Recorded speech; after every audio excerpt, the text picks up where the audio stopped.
l'échec, c'est à la fois un frein, incapacité. C'est un truc qu'on ne peut pas contrôler. Qu'est-ce que vous faites pour rebondir? Il faut juste confier ça à Dieu, il faut avoir la foi. Il y a une phrase latine qui m'inspire beaucoup. Qui dit Carpe diem. Carpe diem. Oui. Waouh, qu'est-ce que signifie? Profiter de l'instant présent. Profiter de l'instant présent. Oui. Waouh. L'échec est un mot qui fait peur à beaucoup de personnes, mais qui est souvent également un premier pas vers la réussite. Mais pourquoi d'autres rebondissent après l'échec et d'autres abandonnent? Aujourd'hui, je pars à la rencontre des étudiants pour leur poser quelques questions. Let's go. Monsieur Benjamin, qu'est-ce que l'échec représente pour vous? Tout d'abord, l'échec, c'est un truc qu'on ne peut pas contrôler.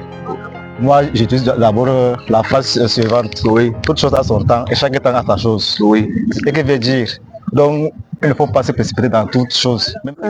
Un frein et une opportunité. Parce que dans la vie, si tu n'échoues pas, tu n'apprends pas. Souvent, il faut que tu tombes pour pouvoir te relever. Et pour comprendre que l'effet nécessaire pour tomber. Le mot l'échec pour moi, c'est pas bien en fait. Donc c'est un frein en fait. Oui, c'est un frein et ça peut amener quelqu'un à la suicide. C'est une situation qu'un individu rencontre sans atteindre ses objectifs. Qu'est-ce que tu as fait pour rebondir après cet échec, cet échec-là? Oui, c'est redoubler encore d'efforts. Il faut la prière, la louange et Dieu va te donner l'opportunité de surmonter l'échec. Il y aura la réussite tout à fait. Une phrase qui vous a aidé en ce moment-là pour surmonter cet échec? Je ne dirais pas une phrase en particulier, mais je dirais de l'autodétermination. Et je vais aussi dire que j'ai été bien encadré. Je ne peux pas me permettre les choses. Je dois toujours parvenir. Ok, je ne peux pas me permettre d'échouer. C'est vraiment intéressant. Carpe diem. Oui. Waouh, qu'est-ce que signifie? Profiter de l'instant présent. Profiter de l'instant présent. Oui. Waouh. Est-ce que l'échec est nécessaire de parvenir à la réussite?